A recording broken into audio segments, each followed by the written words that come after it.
It's time for our 18th episode of Common Knowledge, the show where we look at some Pauper playable commons here. Well, not necessarily playable, but we're going to look at commons and see if they're Pauper playable. Let's start with our first card. It's Dukara. Yeah, Dukara. There you go. Dukara Scavenger. It's from Kaladesh. It costs 5 and a black for a 4/6 crocodile. And when it enters, you can put a target artifact or creature card from your graveyard on top of your library. That's not very good. Yeah, I mean, for 6 mana, you're getting essentially a vanilla 4/6, and it doesn't even raise dead. Like, raise dead at least puts it in your hand. For 6 mana, this thing should be putting something on the battlefield, right? Wow. Art's cool. Crocodile's a cool creature type. There aren't enough good crocodiles in Magic. But yeah, this is very underwhelming. In fact, I didn't play during Kaladesh, so I'm not sure what everybody thinks about it, but the cards I've seen out of Kaladesh just make me think it was a pretty underpowered set.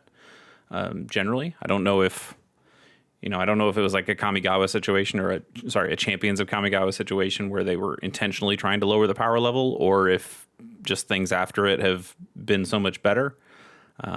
Maybe like the energy system and some of the other things they were trying with it, they were trying to be a little delicate, but I just find most of the cards from Kaladesh to be really underwhelming.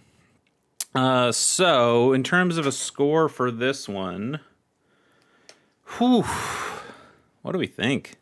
It's low, obviously. Man, I do feel a little bad. I don't feel like I do use the whole scale. It's just when you're dealing with commons, there's a lot of really bad ones and not a ton of incredibly useful ones. It's like a 1.4. It's pretty rough. It's pretty rough. 4/6 isn't even that good of a stat line, especially not for 6 mana. Let's move on to number 2, which is Conviction. So it's a 1 and a white for an enchantment aura that enchants a creature. Enchanted creature gets +1/+3, and you can also pay a white to return this aura to its owner's hand. So it costs 1 more than a Holy Strength. It gives you 1 more toughness than a Holy Strength, and you can return it back to your hand. I mean, this is interesting for an Enchantress-y style deck, because the idea is that you could keep bouncing it back to your hand and playing it. But that is 3 mana to do that one cycle of that. 2 to play it, 1 to bring it back. And that's not good enough. Oh, this is all the way back from Stronghold. Wow. Okay, I didn't remember that.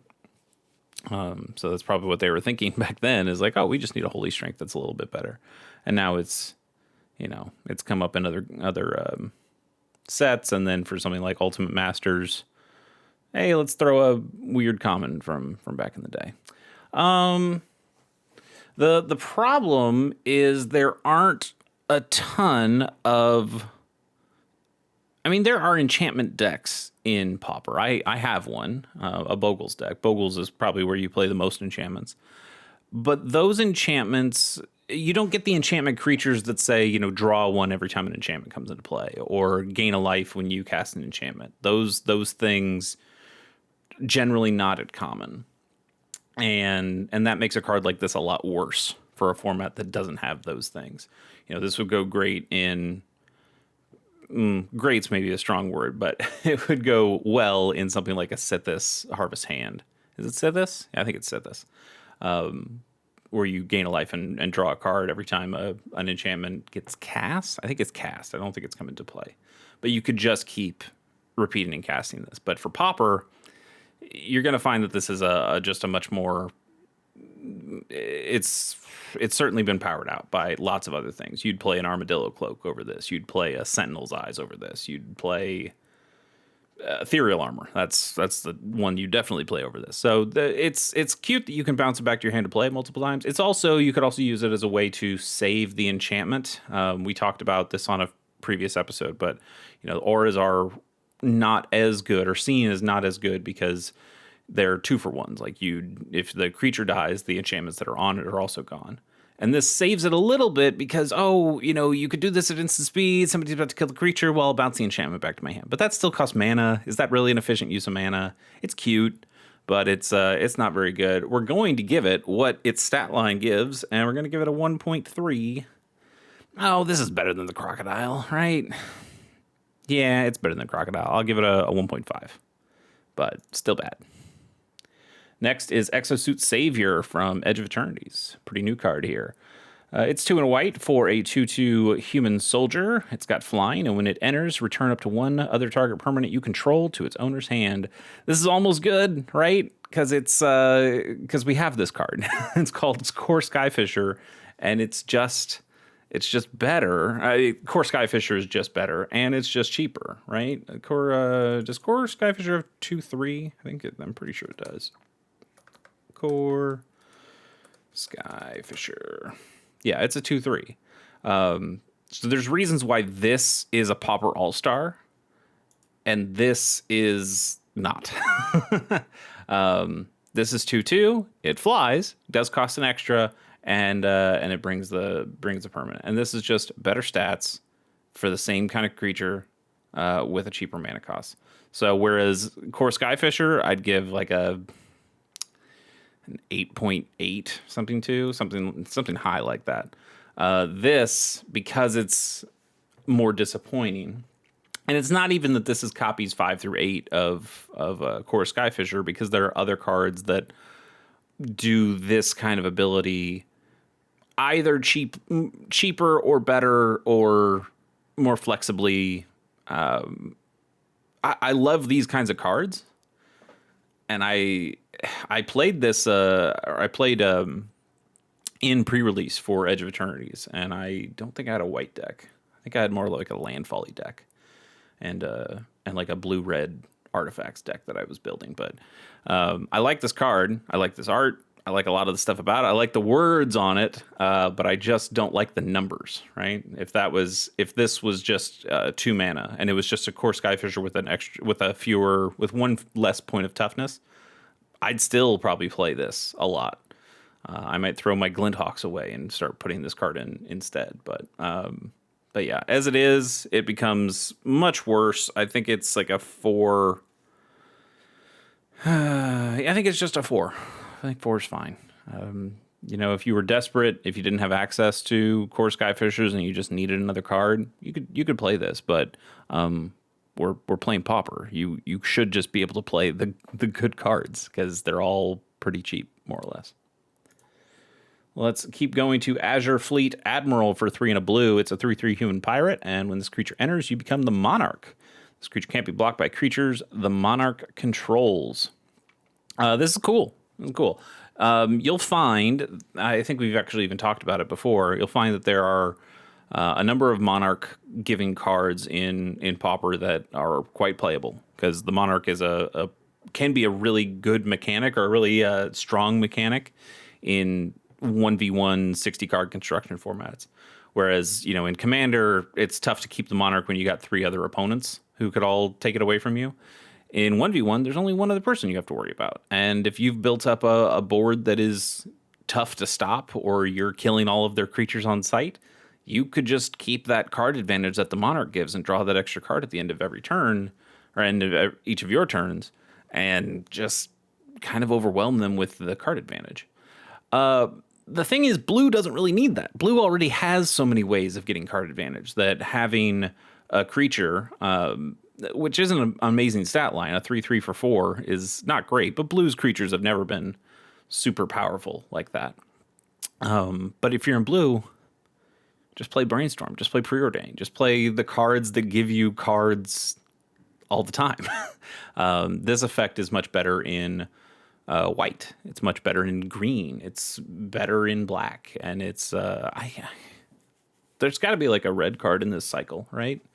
I'm not sure if it's a cycle exactly, but like a pseudo cycle. I think there's a red card that gives you the Monarch at common as well. Actually, you know what? We're here. We're gonna find out.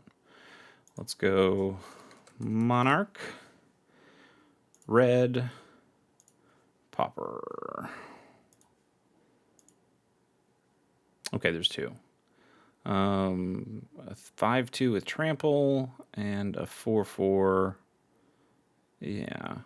Yeah, I don't know. The 4/4 is probably a little better. It does cost more, but I don't know. 5/2 trample. Anyway, the point is that there are cards that can get you what you're looking for here.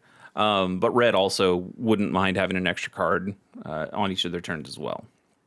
But blue doesn't really need it, so I'd say the blue one is the worst of these.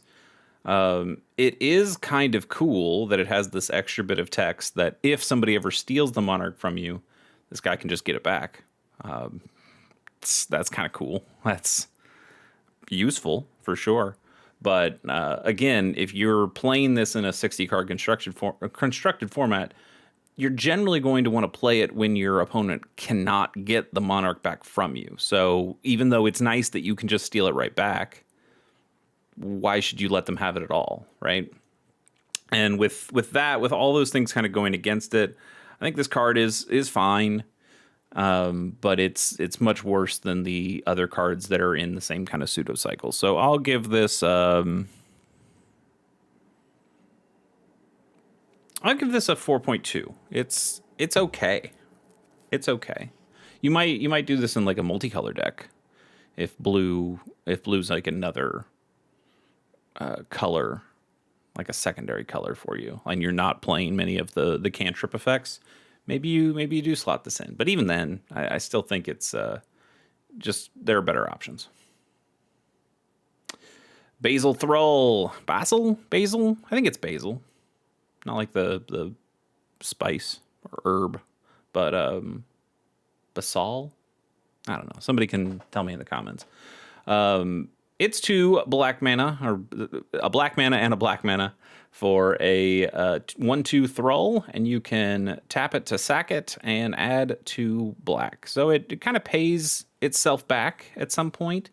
It reminds me a little of a Sakura Tribe Elder, but worse, intentionally worse. And it is from Fallen Empire, so it was certainly made at a time where we weren't looking to make a bunch of powerful cards. I would tend to say the RKF art is the best, although Phil Folio art's pretty good, and Kaya Folio. That's fun that they gave the folios one of each to do. That's cute. Let's go back to the original one where I got my randomizer there.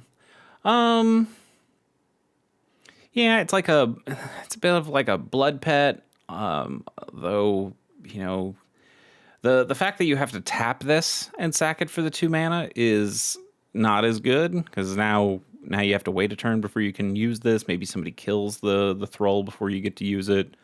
The 1/2 is nice to be able to block. You can block a decent amount of Pauper staples in this. Your Thraben Inspectors, your Novice Inspectors that are also 1/2s. But those only cost 1 to put on the battlefield, so you're maybe a little slow when this happens. But it's nice to have a burst of mana that you can use at instant speed as well. You can play your Doomblade off of this, or probably more of your cast down with this. But it just doesn't really move your game plan forward. And Pauper, if you're not moving the game plan forward in Pauper, you are falling way behind. That is, like, every card needs to give you some sort of value. I don't think there can be cards that are just kind of there. And this card, I think, for the most part, is just kind of there. Like, it doesn't even mana fix you, because you have to spend the 2 black to put it on the field in the first place. So turning that into 2 black mana later, I mean, it does ramp you. It does ramp you pretty hard. It can ramp you. If you're playing a land every turn, you have 2 mana when you put this down. Your next turn, you put a 3rd mana, and then you tap and sacrifice. It says you have 5. You have 5 mana on turn 3. That's pretty good. But I have not seen where you'd play this. And also, Dark Ritual's a common, isn't it? Is Dark? No. Is Abandoned Pauper? No. Why don't people play Dark Ritual? I don't see people play Dark Ritual nearly as much as they probably should. Dark Ritual rules. Anyway, you could just play Dark Ritual instead of playing this. That's probably a better use of your time. So, well, I don't hate it. I don't hate it. We'll give it a 3.2. And keep it going to Elvish Herder. It's a single green mana for a 1/1 elf, and you can pay a green to make target creature gain trample until end of turn. That's kind of okay. It's kind of okay. Green likes trampling creatures. If you put this in a big stompy deck where you got some, I don't know, annoyed Altasaur. I think that just has Cascade, right? It doesn't have trample. Your Generous Ents only have reach. So there are certainly green cards that you wouldn't mind giving trample to. But it probably doesn't do enough. It gets blown up a little too easy. The main reason you'd want to play an elf card in Pauper is to play it in an elf tribal deck. And this does not help the elf tribal deck really at all. I mean, I guess eventually you'd get to something where you could pump up something big, and giving a trample would be nice. But I think there's just better cards that do that for you in Pauper, and you don't really need a repeatable effect. You kind of just need it once to smash everybody's face or your opponent's face in. So while is this a team of Aurochs? It might be a team of Aurochs. Yeah, I like Aurochs. Aurochs are a great card, and all Aurochs have trample, so maybe that's calling back to that. Aurochs are cool. I really would like to make an Aurochs Pauper deck. I know it's possible, but it wouldn't be very good. Anyway, this card also not very good. It's cute though. It's probably more useful in a Commander game, I would imagine, than a Pauper game. So we'll give it a 2.9. Next is Undying Beast for 3 and a black. It's a 3/2 beast. Whenever this creature dies, you put it at the top of its owner's library. It's cute.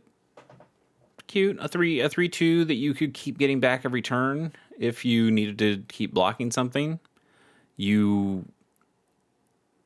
Okay, this is stupid. I need you to know this is stupid. This is not going to give it a good score, but here's some dumb thinking. You're playing against a Tolarian Terror deck, and they've got you're playing black, so you're able to limit them a little bit.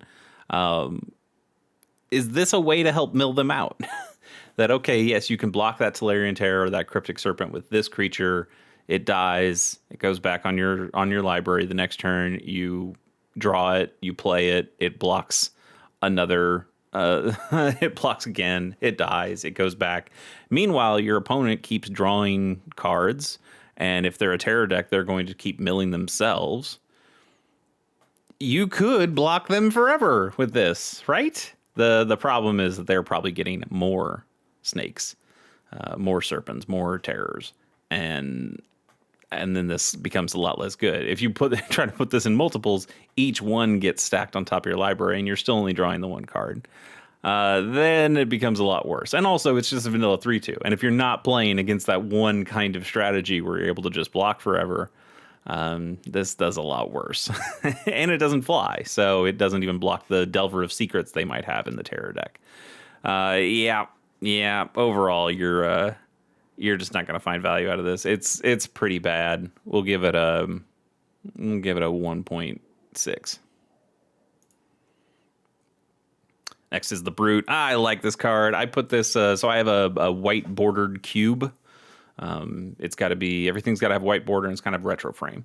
So or it's got to be pre-modern, I guess, because I'm not just using retro frames.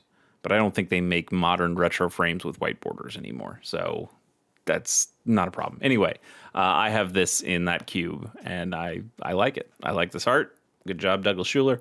Let's talk about it. It's the Brute is 1 and a red for an enchantment aura. Chance a creature. Enchanted creature gets +1/+0, and you can pay 3 red to regenerate enchanted creature. This is. It's not good. It's not good. It's not going to get a good score. You need to know that right off the bat.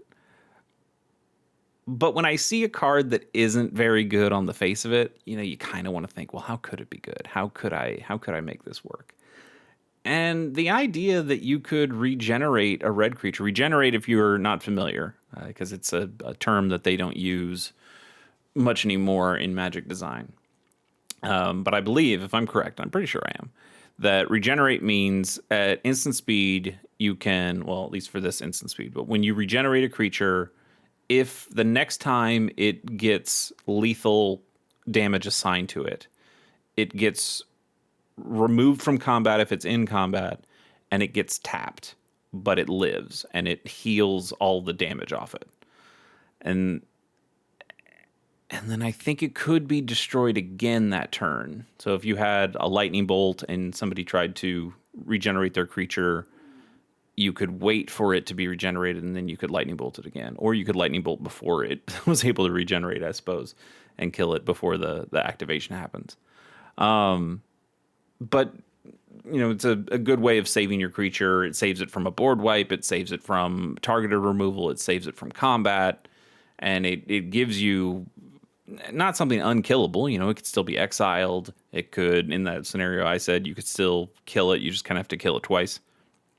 But it does give your creature a lot more survivability than it had before.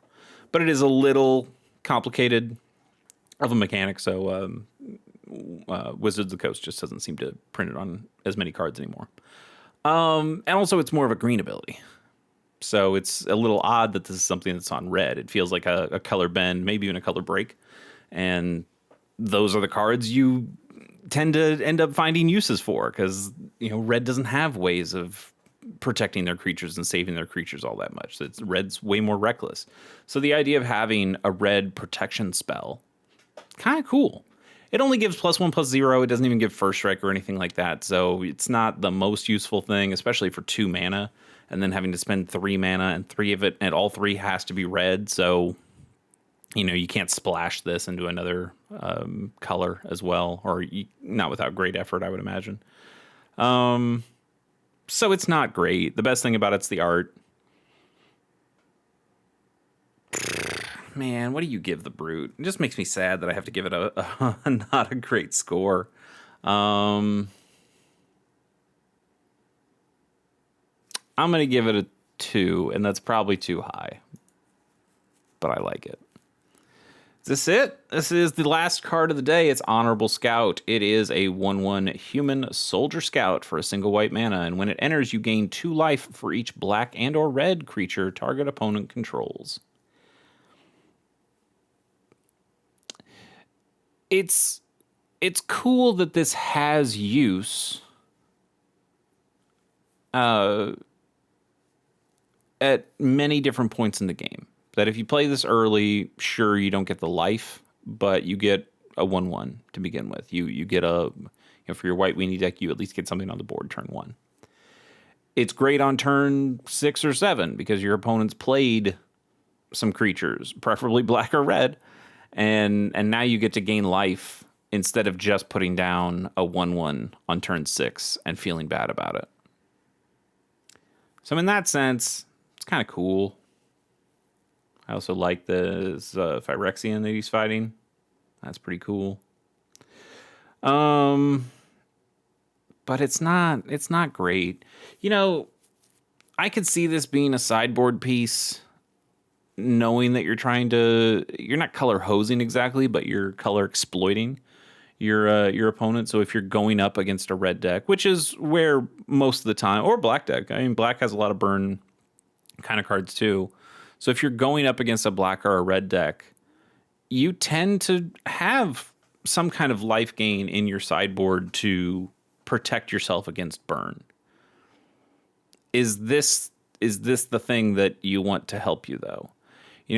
Would you put this in an Orzhov Blade deck and play it and bounce it back to your hand and play it and bounce it back to your hand against a mono red burn deck?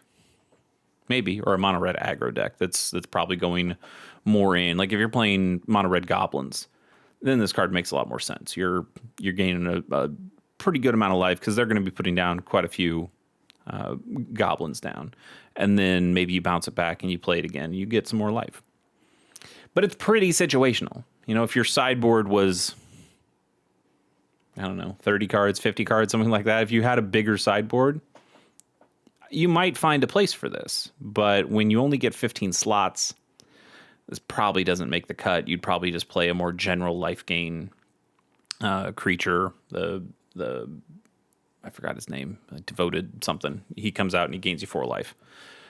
That's probably closer to the card that you'd want to play instead of this. So he's cute, but he's not quite playable. So we'll give him a 3. I think we'll give him a 3. What do you think? Bonus card? Let's do one bonus card. And it's an Onaki Javelineer. It's a 4 and a red for a 5/4 Ogre Spirit.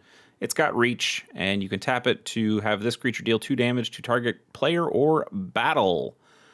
Pretty sure there are no common battles, so that's not that useful. And tapping to do 2 damage to a player is okay, but for 5 mana, less okay. And it's already a 5/4, so if you're going to tap it to do damage, you might as well tap it to attack.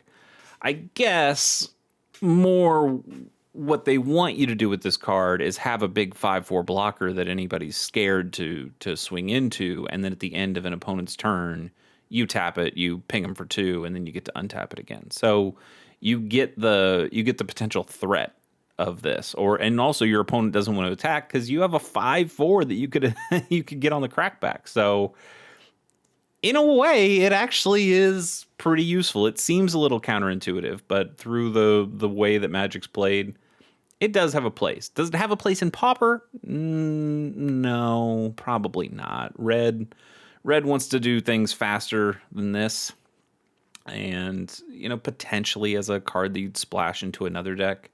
But even then, two damage is probably not quite enough a turn to really make this matter. And honestly, it's a weird thing. It's a design quirk that I've noticed in myself, and I've noticed other Magic players fall into kind of this fallacy of, well, if there's something the card is useless for, if one of the aspects of the card is useless against something, then maybe the whole card is useless. And and I can see people going, well, there's no battles in Pauper, so instantly this card's pointless. But it does have a point. You could totally use this in Pauper, and you just ignore this part. You find that with a lot of cards that say Planeswalker on them too for Pauper. It's like, oh well, it mentions something about Planeswalkers, so why would I ever play this card? Well, because it does other things, and are those other things good enough to make the cut? And I will say, generally, they're not, because if Wizards is giving this the modality to work on a battle or a player, or if it's giving the modality to work on a planeswalker or a creature, then there are probably other cards that are more narrow that do more damage or cost less or can be played at instant speed that do just that one thing. If something deals 3 damage to a player or a planeswalker, then there's probably, Lightning Bolt that deals 3 damage to more things, or does it cheaper, or does 3 instead of doing 2 damage or something. Anyway, that's all to say, and I'm stalling because this is our bonus card and this is it. But this card isn't very good. I like it though. I don't hate it. I think I'm gonna give it like a 4.3. Like it's not good. It doesn't have a place that I can tell. Somebody just correct me if I'm wrong. If you put Onaki Javelineer into whatever Pauper deck you're playing, let me know. I would love to play this guy and feel good about it. But I think he's close. I wouldn't say he's on the cusp of playability, but he's I'm mixing my audiences here, but in like college basketball, when they're getting to the tournament and they're like, oh, these are the teams that are on the bubble. And then these are the teams that aren't on the bubble anymore. they're like one back from the bubble, and this is where I'd put that. This is one back from the bubble. It's too bad though. He's fun. He's an ogre spirit. Those are fun types. All right, that's enough of that. Thanks for joining me on this episode of Common Knowledge. We'll be back again tomorrow. Yeah, tomorrow, Friday. I think it's Friday. I don't know. I record these too early. Anyway, see you then.